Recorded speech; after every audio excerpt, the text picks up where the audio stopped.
Такое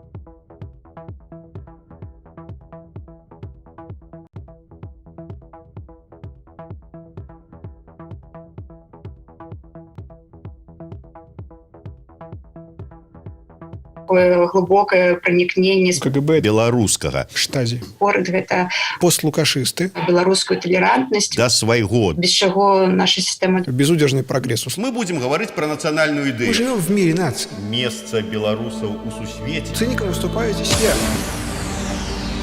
Ідея X на Єврорадіо.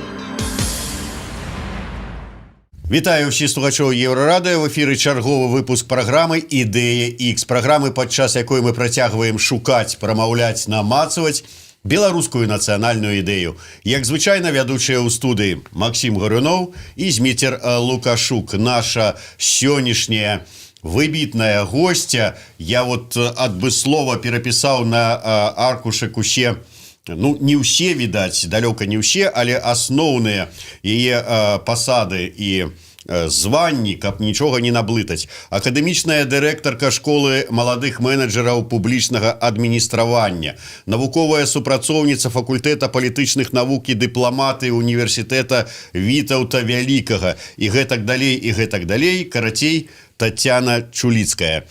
Добрый дзень, спадарня Тацяна. Прывітанне. Спадарня Тацяна, паколькі вы такі знаны навуковец, даследчык, я вярнуся да майго улюбёнага пытання, якое я любіў задаваць цягам апошніх 2 гадоў нашым суразмоўцам. Праўда, у апошні час пасля падзеяў 9 жніўня мы неяк на гэта пытанне забыліся, але да вас усё ж такі. Скажыце, безумоўна, можна паглядзець Вікіпедыю, можна пачытаць нейкія навуковыя працы такіх старадаўніх мысляроў, філосафаў, але да вас пытанне, ваше бачанне, што такое нацыянальная ідэя у прымяненні да вось Беларусі і ці патрэбная яна беларусам? Ну, я адразу скажу, что я, конечно, адчуваю сёння себе трохи не у сваёй талерцы, адчуваю сабе як бы чалавекам, які патрапіў на тэрыторыю, напэўна, філосафаў, можа, больш ці такіх антраполагаў ці даследчыкаў, можа, гістарычных, нейкіх антрапалагічных, але мне як паліталагіні, мне падаецца, што калі мы кажам пра гэту нацыянальную ідэю, менавіта з такога палітычнага пункту гледжання, мы кажам пра нейкі праект, такі палітычны, гістарычны, культурніцкі праект, які аб'ядноўвае нацыю ці, прынамсі, аб'ядноўвае нейкую частку нацыі. Чаму я кажу, што гэты праект аб'ядноўвае толькі частку, ці прынамсі частку, таму што мне падаецца, што можа існаваць некалькі такіх праектаў. Ну, то бок, напрыклад, у Беларусі мы можам бачыць і бачым, напрыклад, такі класічны, кансерватыўны, нацыянальны праект. Гэта калі мы кажам пра праект беларускай мовы, да, такой беларускай гісторыі, з усёй павагай, з усімі сімваламі і гэтак далей. А ёсць праект такі, можа, больш сучасны, урбаністычны, да, касмапалітычны і гэтак далей. То бок я не кажу, што 2 праекты, мне падаецца іх нават болей. Але калі падсумоўваючы, я проста казала, што нацыянальная ідэя гэта тая ідэя, той дыскурс, той наратыў, які дапамагае людзям у краіне адчуваць сабе грамадзянамі гэтай краіны і адчуваць сабе часткай аднаго народу. Тое, што адбываецца цягам апошніх месяцаў у Беларусі пасля вось 9 жніўня, ці можна сказаць, ну вот некаторыя нашы суразмоўцы казалі, ну першае, што зараз адбываецца працэс дафармавання нацыі, і другія казалі, што вот менавіта зараз на вуліцах людзі шукаюць ці фармулююць нацыянальную ідэю. Ці згодныя вы з гэтымі выказванні, думкамі, ці у вас ёсць сваё бачанне таго, што адбываецца? Вось вы вельмі добра сфармулявалі, мне падаецца, таму што калі кажа, што вось нацыя толькі фармуецца зараз, так, што вось у Беларусі быццам бы не было ніякага праекта і зараз там адбываецца будаванне нацыі, не, я вось гэтым не пагаджаюся звычайна, а калі вось менавіта мы кажам пра дабудаванне, так, то бок калі мы кажам пра некую дапрацоўку, да, праекта нацыянальнага, з гэтым я пагаджуся. І, канешне, з пункту гледжання такого грамадскага, тое, што мы бачым, гэта, канешне, як бы абуджэнне грамадства, да, гэта мы кажам пра тое, што беларусы сапраўды пачулі сабе больш аб'яднанымі, да, менавіта праз тое, што з'явіліся менш супярэчлівыя, да, нейкія ідэі, нейкія пасылы, на падставе якіх людзі гатовы аб'яднацца, да, гатовы выступаць, і мы бачым, да, што з палітычнага пункту гледжання ёсць падтрымка прынамсі 4 гэтых галоўных ідэй, якія зараз выказваюць пратэстоўцы, і наконт гэтых 4 ідэй і мы бачым па даследаванням сацыялагічным, і мы бачым па інтэрв'ю і выказванням, што няма ніякіх разыходжанняў. І вось існаванне такіх тэзаў, існаванне такіх ідэй, якія падзяляюцца большасцю ці падзяляюцца тымі людзьмі, якія актыўна выказваюць сваю грамадзянскую пазіцыю, мне падаецца, што гэта вельмі добра для таго, каб уже ў будучыні беларусы маглі як бы яшчэ больш адчуваць сябе беларусамі. Я тут трошки жартую, але каб яны маглі адчуваць сабе, і мы ўсе маглі адчуваць сабе, незалежна ад таго, дзе мы жывем, там у Беларусі ці за мяжой, адчуваць сабе адзінай нацыі. Калі мы кажам ўсё ж таки пра нацыянальную ідэю і тое, што вот зараз яна ну неяк так фармулюецца, типа спробы фармулявання, і ось узяць ваши першыя вашыя словы пра тое, што ёсць некалькі вось такая плыняў над ці нацыянальных ідэй. Вот можна сказаць, што яны ідуць паралельна, ці вот тое, што, ну вот, скажем, нацыянальная, там, з мовай, з сімволікай і сучасная у будучыню. Зараз я так разумею, што вот ідзе фармуляванне нацыянальнай ідэі сучаснай у будучыню, а вот другая ідэя, звязаная з нацыянальнай, з сімволікай, мовай і гэтак далей, ўсё з гісторыяй, яны могуць неяк зліцца ў адну, ці это паралельныя працэсы, незалежныя адна ад другой? Конечно, яны могуць зліцца, і больш таго, мне падаецца, што яны і зліваюцца. То бок мы бачым зараз прынамсі па нацыянальнай сімволіцы, да, то бок мы бачым як бы выкарыстанне бел-чырвонага белага сцяга, які як бы належыць да гэтай такой умоўнай традыцыйнай плыні, да, то бок ён выкарыстоўваецца пратэстоўцамі, выкарыстоўваецца тымі, хто там паўгады таму не мог нават уявіць, што ён ці яна возьме гэты сцяг у рукі. То бок я б, напэўна, казала, ну, я зноў-такі паўтаруся, што гэта не два праекты, гэта можа, мы можам тут падумаць, паспекуляваць трошкі і знайсці нават больш гэтых праектаў. І я, можа б, не казала таксама, што гэты умоўна старэйшы праект, да, ці кансерватыўны праект, ён накіраваны толькі на мінулае. Я думаю, што таксама у яго ёсць магчымасць існаваць і у сучаснасці. Просто, ведаць, такое пытанне наконт каштоўнасці ўжо, так, тут ужо не будзе настолькі пытанне наконт нейкай сімволікі, гэта будзе таксама і пытанне наконт каштоўнасці, то бок якія, што важна, да, што прынцыпова як бы каштоўна, выбачаюся, для людзей, якія падтрымліваюць тую ці іншую ідэю. То бок я думаю, што калі, напрыклад, гэта умоўная старая ідэя, яна будзе прасоўваць нейкія каштоўнасці, якія будуць падзяляць там моладзь, якія будуць падзяляць большасць людзей, то у гэтага праекта таксама ёсць магчымасць існаваць у сучаснасці. То бок я б іх не падзяляла. І я б не казала, што тая ідэя, якая зараз дабудоўваецца пратэстоўцамі, на абавязкова будзе такой уже, ведаеце, суперсучаснай і супернакіраванай у будучыню. То бок тут трэба будзе уже, ведаеце, глядзець, калі скончыцца гэты пратэстны перыяд, з чым мы застанемся. будуць, да, то бок якія будуць лідары, да, якія будуць палітычныя гэтыя дыскусіі, якія праекты будуць прасоўвацца, таму што, напрыклад, мы можам атрымацца ў сітуацыі там Польшы ці Венгрыі, да, калі з'явіцца дэмакратыя, але мы не зможам утрымацца з такімі ліберальнымі у шырокім сэнсе гэтага слова каштоўнасцямі. Смотрите, а вот вы, я так понимаю, живете давно в Литве?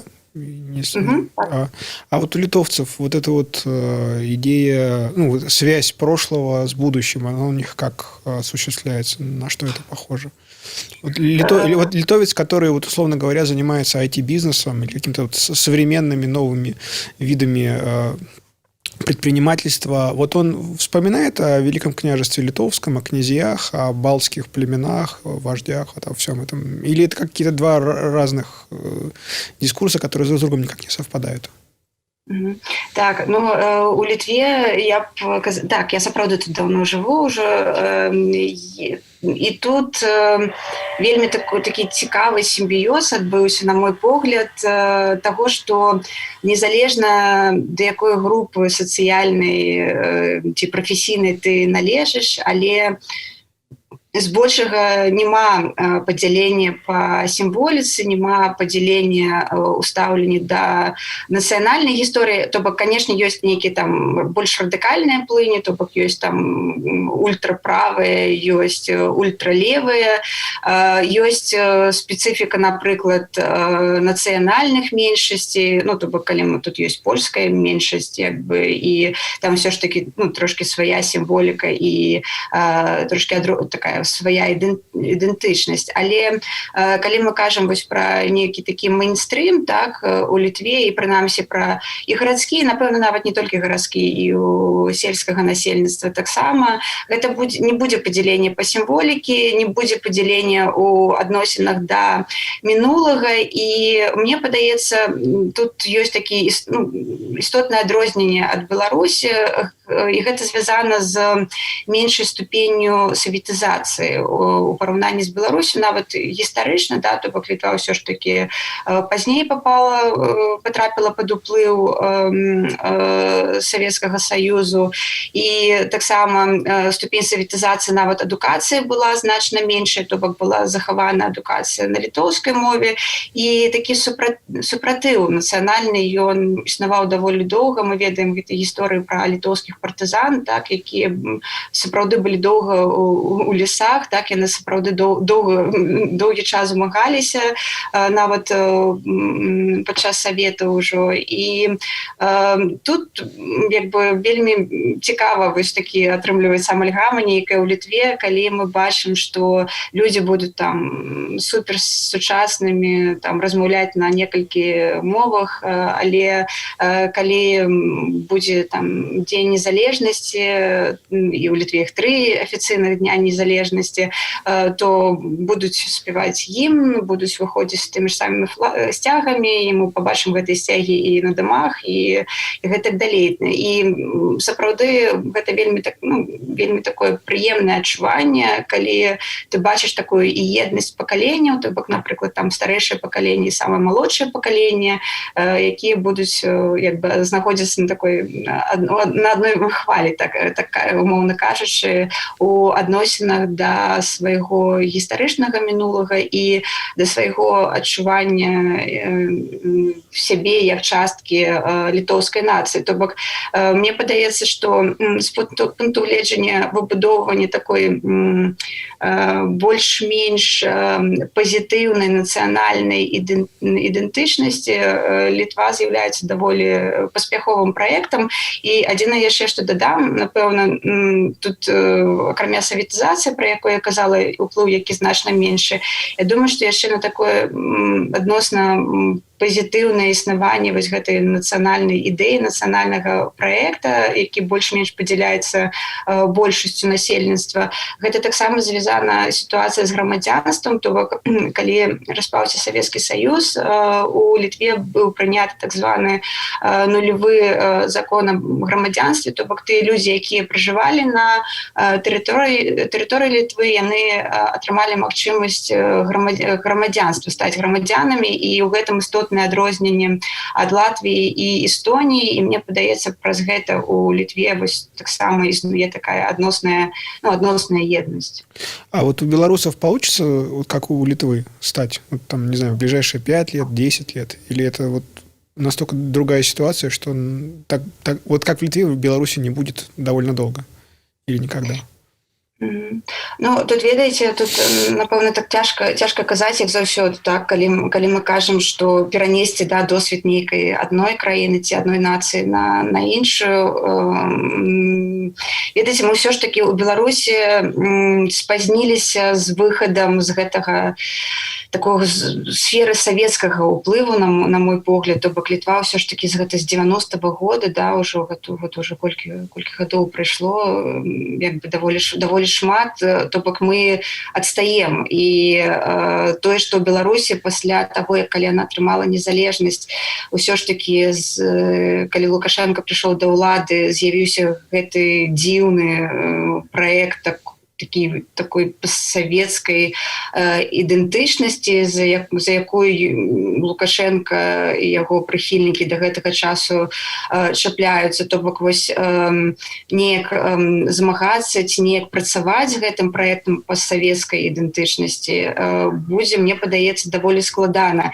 І калі для Літвы было відавочна, ну ці больш-менш відавочна, што там трэба вяртацца да там адзінай дзяржаўнай мовы, так, трэба, каб была адукацыя асноўная толькі на дзяржаўнай мове, хаця ёсць школы для нацыянальных меншасцей, то у Беларусі, мне падаецца, вось такія адназначныя рашэнні, так, то бок рашэнні, якія будуць толькі адна мова, так, напрыклад, ці там адна сімволіка, ці каштоўнасці, мне падаецца, гэта будзе значна цяжэй. І, конечно, можна там глядзець на нейкія практыкі, якія выкарыстоўваюцца тут у Літве, напрыклад, там у галіне адукацыі, так, выхавання.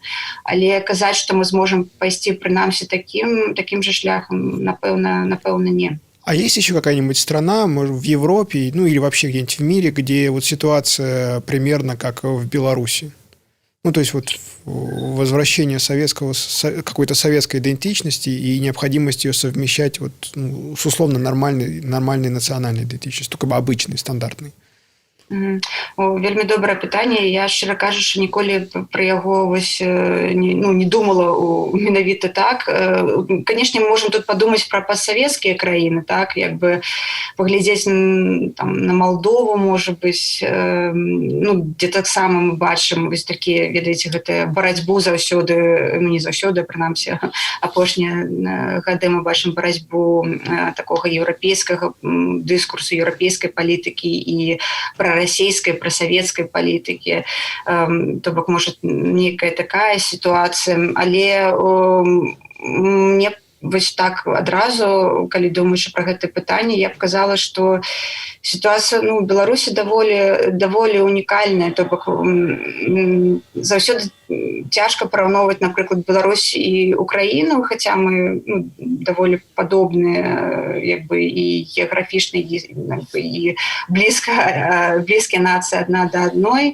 Але калі казаць вось менавіта пра гэтыя пастсавецкія такія практыкі, то, ну, да, можа там трошки Молдова, можа трошки Украіна, можа нават нейкі, не ведаю, такі Казахстан сваімі гэтымі таксама дзіўнымі праектамі і па сімволіцы, і па ідэнтычнасці. Але вось шчыра кажучы, гэта трэба яшчэ так падумаць. І адзінае, што, ведаеце, можа я трошки тут параўнаю не з сучаснасцю, а параўнаю, можа, з такой гістарычнай перспектыве.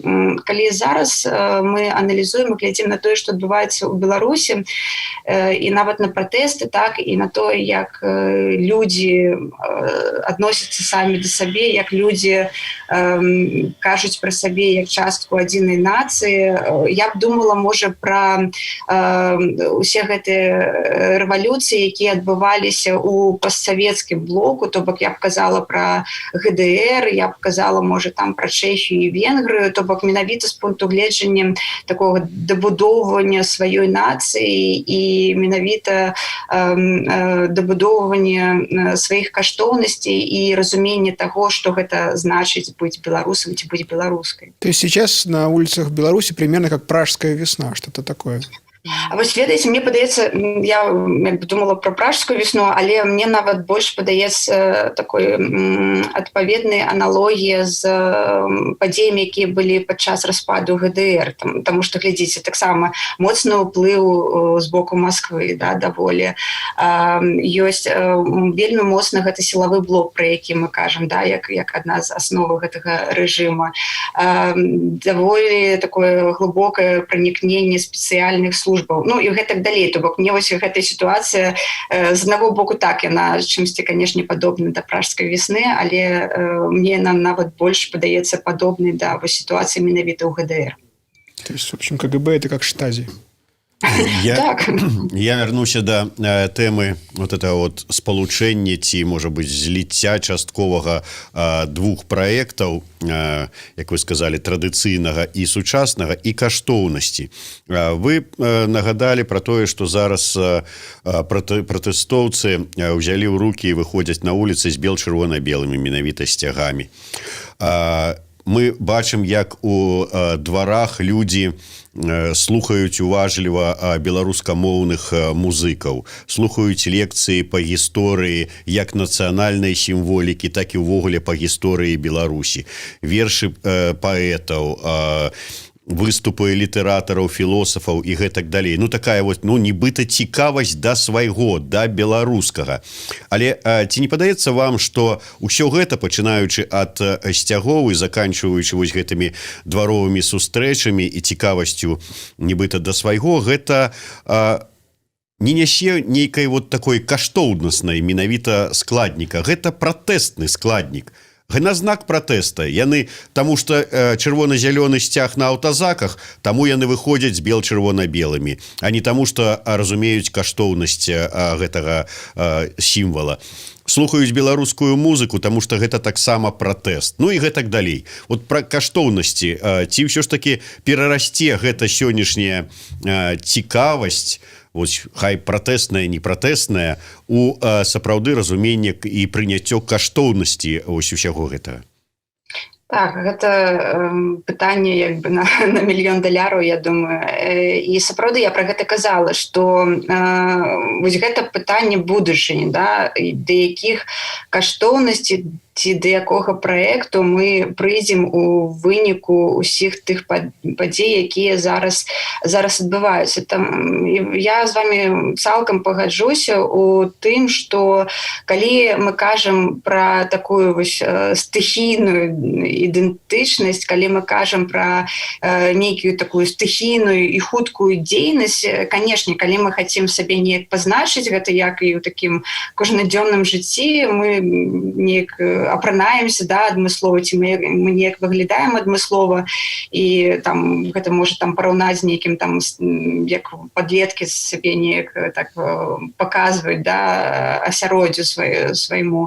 Але сапраўды, як мы будзем бачыць правы чалавека, як мы будзем бачыць падзяленне ўладаў, як мы будзем бачыць нават там ролі мужчын і жанчын у грамадстве, гэта вось менавіта такія каштоўнасныя рэчы, зараз пра іх амаль не кажацца, так? Нават калі мы паслухаем зараз гэту умоўную новую апазіцыю, так, калі мы паслухаем ці Святлану Ціхановскую, ці Паўла Латушку, то ніхто ж з іх амаль нічога не кажа пра тое, якой будзе там, напрыклад, не ведаю, сацыяльная сістэма, так? То бок на чым яна будзе будавацца? Ці будзе яна будавацца на такіх ліберальных каштоўнасцях, ці будзе нам, наадварот, неяк такая больш сацыял-дэмакратычная. Я зараз умоўна кажу, так? Ніхто не кажа там пра тое, як будзе там будавацца сістэма адукацыі, што будзе як бы падставай і што будзе, як будзе выглядаць гэта сістэма адукацыі ўвогуле. То бок такія значныя рэчы, яны зараз нават не абмяркоўваюцца. Зараз абмяркоўваецца такая краткатэрміновая перспектыва і абмяркоўваецца таксама эканамічная перспектыва, і з аднаго боку гэта зразумела, таму што пакуль не вырашана гэта прынцыповае палітычнае эканамічнае пытанне, напэўна, цяжка там думаць пра пытанне рэлігіі ці там пытанне больш нейкія шырокія, так, але з іншага боку мне падаецца, што таксама можа гэта нейкая такая інтэлектуальная задачка для нас, для ўсіх, хто лічыць сабе інтэлігенцыяй, даследчыкамі і гэтак далей, то бок хто лічыць сабе як бы у праве ці мае магчымасці падумаць пра гэтую будучыню, можа зараз свой самы час пра гэта думаць і запашваць прынамсі ідэі на будучыню, каб калі гэты час прыйдзе, мы не апынуліся ў сітуацыі таго, што трэба там хутка будаваць і шукаць нейкія там новыя каштоўнасці, а можа трэба распрацоўваць гэтыя ідэі ўжо зараз. А вот вы очень хорошо заметили о том, что все планы, которые демонстрируют люди, которые сейчас, условно говоря, возглавляют протест, не возглавляют, а выступают от его имени, они, в общем, мыслят не больше, чем они предлагают планы не больше, чем на пару месяцев вперед.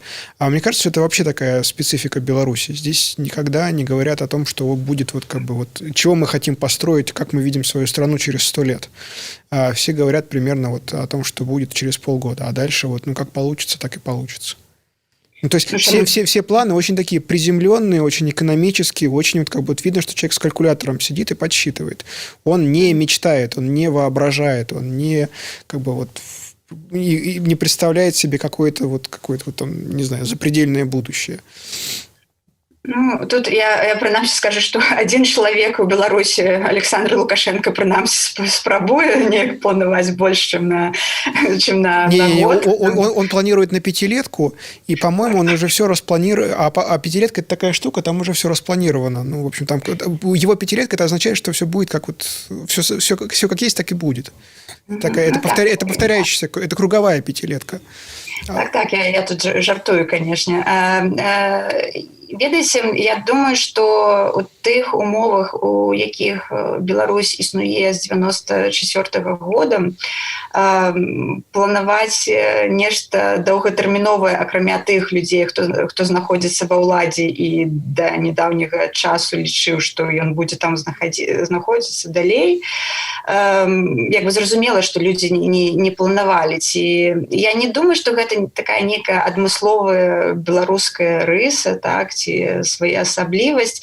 Я думаю, што гэта такія вымушаныя абставіны і нейкія вымушаныя дзеянні. І нават, і таксама я, можа, не пагаджуся цалкам, што зусім нікога не было. Чаму? Палітычныя партыі ў Беларусі, мы там можам паглядзець і на БНФ, і на сацыял-дэмакратаў, і на АГП, на каго заўгодна. Любую возьміце партыю, якая больш-менш даўно існуе, у яе ёсць прынамсі нейкае бачанне, разуменне таго, як вінна выглядаць краіна. Ёсць, ізноў-такі, ведаеце, даволі моцная гэта такая старая ці кансерватыўная нацыянальная ідэя, яна была, існавала, і яна нікуды не дзелася, і людзі, якія заўсёды яе прытрымліваліся, запытайцеся іх, яны вам там Павел Северынец, ён ці Зміцер Дашкевіч, яны даволі паслядоўна вам распавядуць Беларусь праз некалькі гадоў, так, то бок не тое, што там зусім не існуе. Але вось калі мы кажам пра гэтых новых, так, людзей, новых лідараў, мне таксама падаецца, што ў іх гэта такое хутчэй вымушанае як бы планаванне кароткатэрміновае, таму што там прынамсі Ціхановская, яна ж не кажа, што яна будзе так прэзідэнткай, так, яна ж не кажа, што яна будзе ва ўладзе. І як яна можа прапаноўваць тады нешта там хаця б на 5 год, так, як бы калі можа вяртаемся да Лукашэнкі. Так што я не ведаю, мне падаецца, што гэтая сітуацыя такой адсутнасці, можа, планаванне надоўга, проста трэба глядзець, што за чалавек, якая сацыяльная група. Я, можа, не пахульняла так, что казаць, что уже зусім нікога няма. А вот поскольку вы существуете в системе образования, вы исследовательница, а вот с вашей точки зрения, какая система образования подошла бы Беларуси? Не знаю, будут здесь частные университеты, какие-нибудь филиалы там Манчестерского, Гейдельбергского университета на английском языке, или это все будет какая-то государственная большая система с единым дипломом для всех на белорусском языке? Вот с вашей точки зрения, что бы белорусам подошло, на что бы белорусы откликнулись. А вы зараз скажете про вышэйшую ці сярэднюю адукацыю? Давайте вот про высшее образование. Так, потому что мне падаецца, што сярэдняя адукацыя гэта ўсё роўна павінна быць неяк там больш-менш уплыне нейкага дзяржаўнага рэгулявання, не кажу там цалкам, але і могуць быць, канешне, прыватныя школы. Але калі мы кажам пра вышэйшую адукацыю, я думаю, што для Беларусі істотна некалькі, прынамсі, кірункаў.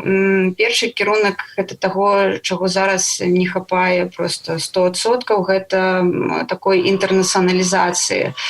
То бок Беларусь трэба, каб вышэйшай адукацыі неяк былі прыўнесены стандарты даследаванняў і выкладання менавіта з такіх лепшых практыкаў. Я не кажу, што трэба ізноў-такі браць нейкую сістэму і усталёўваць яе ў нас, але ёсць еўрапейская прастора вышэйшай адукацыі, і для Беларусі было б вельмі актуальна сапраўды усталёўваць не той ж, як зараз гэта нейкі такі фейк, як мы уступілі ў балонскую сістэму, а сапраўды як бы выкарыстоўваць гэтыя прынцыпы, якія закладзены ў гэтай еўрапейскай сістэме адукацыі.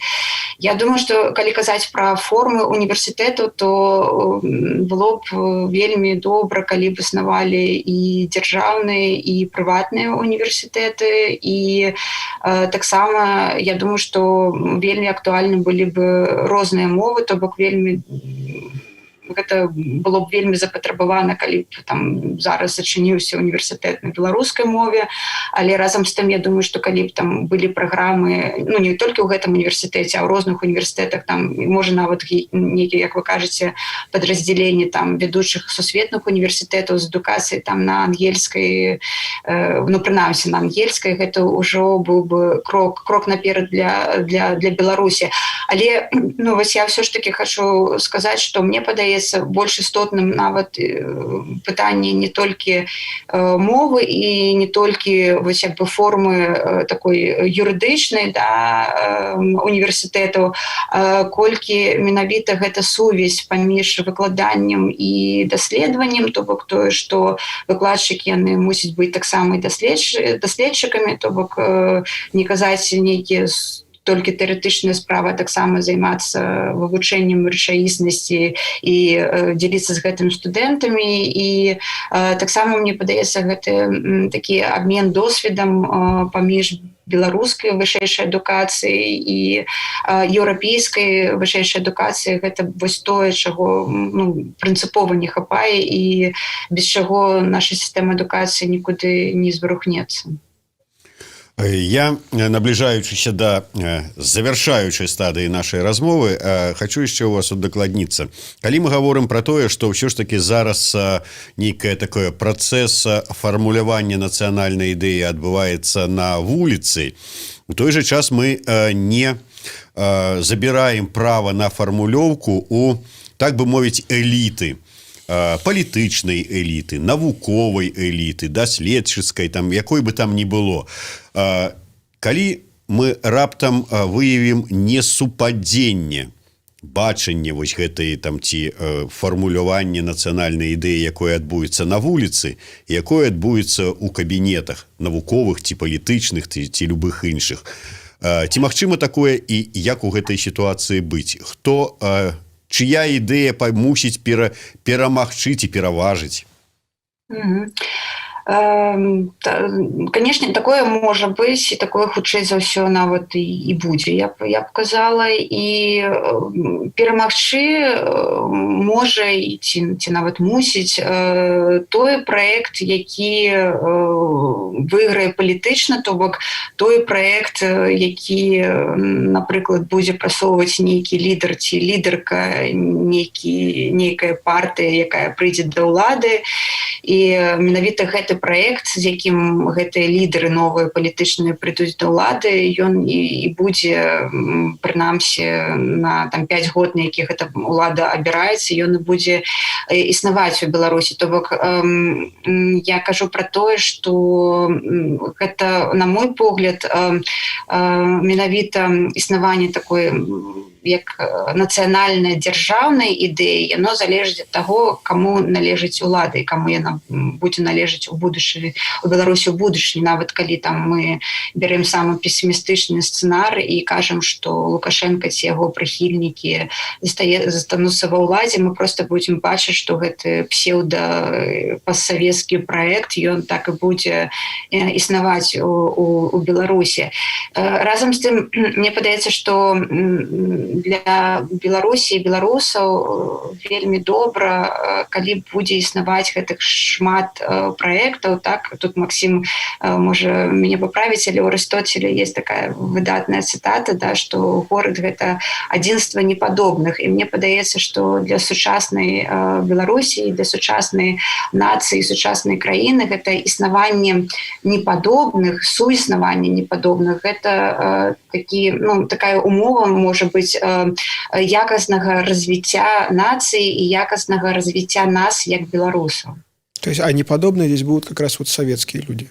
Ну, то есть, как бы будет... я думаю, что не только советские люди. Я думаю, что будут как бы такие больше консервативные, вот такие традиционные так, люди. Будут больше, например, там люди с больше сучасной некой агенды, так, или мы там кажем про некие там правы меньшости, так, про там радикальную феминистичную повестку, например, и так далее. То бок я не думаю, так будет это постсоветские у меньшости, але будут и іншие проекты, які просто не могуць узяць такой адназначнай большасці ці бессуперэчлівай большасці, і яны будуць неяк суіснаваць, і ўжо вось гэта пытанне нас як беларускай, я спадзяюся, еўрапейскай нацыі, наколькі талерантнай нацыяй мы зможам быць і наколькі мы зможам як бы забяспечыць суіснаванне розных праектаў і не тое, што павагу, а прынамсі такое, не ведаю, можа нейкае адносна спакойнае стаўленне да таго, што кожная з нас мае права на розныя меркаванні, таму што хаця існуе гэты такі міф пра беларускую талерантнасць, мне падаецца, зараз у нас такога цярпення адзін да аднаго, асабліва калі мы бачым, што па нейкім пытанням мы разыходзімся, вось гэтага прыняцця ці гэта такой нават дыпламатычнасці адзін да аднаго у нас часто не хапае. То есть, если мы себе представляем белорусский парламент, условно говоря, там, вот идеальный белорусский парламент 2030 года, значит, там будут находиться, то есть того, что вы сказали, какие-то постлукашисты, вот с красно-зеленым флагом, там будут находиться люди из БНФ, и там будут находиться... партия, в общем, за безудержный прогресс, условно говоря. Прогрессисты, христиане, консервативные христиане и вот постлукашисты какие-то. Правильно? 3? Такое можа быць, але гэта залежыць ад таго, якая будзе палітычная сістэма, напрыклад. То бок, калі будзе прапарцыйная, так, гэтым цалкам магчыма. Калі будзе мажарытарная, тады немагчыма. Okay. І на завяршэнне. Я так разумею, што ўсё ж такі можа быць складана сфармуляваць адну агульную нацыянальную ідэю, сыходзячы з вашага меркавання, што іх можа быць адначасова некалькі, і можа быць і пажадана, каб было некалькі. Тым не менш, нацыянальная ідэя ад Тацяны Чуліцкай, у адпаведнасці з якой яна жыве і якую хацела б прапанаваць беларусам і Беларусі. Я адразу скажу, я не хочу прапановваць сваю ідэю беларусам. Добра, пакіньце яе сабе, але агучце нам. Так, я ее пакіну сабе. Для мяне такая нацыянальная ідэя беларусаў — гэта беларусы, якія ідэнтыфікуюць сабе як беларусаў, якія ідэнтыфікуюць сабе як еўрапейскую нацыю, якая разнастайная, крэатыўная і якая прымае розныя пункты гледжання на тое, якое сама гэтая нацыя можа быць. Выдатна. Пачынаючы ад усведамлення сябе беларусам і заканчиваючы пра тое, што ўсё это пералічанае выдатна, еўрапейскасць асабліва мне спадабалася. Дзякуй вялікім.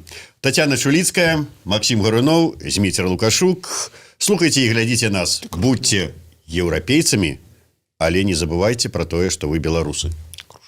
Да, і ёсць у нас падаруначак для вас. Вось такі кубачак ад нашай праграмы «Ідэя X», Еўрарадыё і крамы «Сімбаль Бай».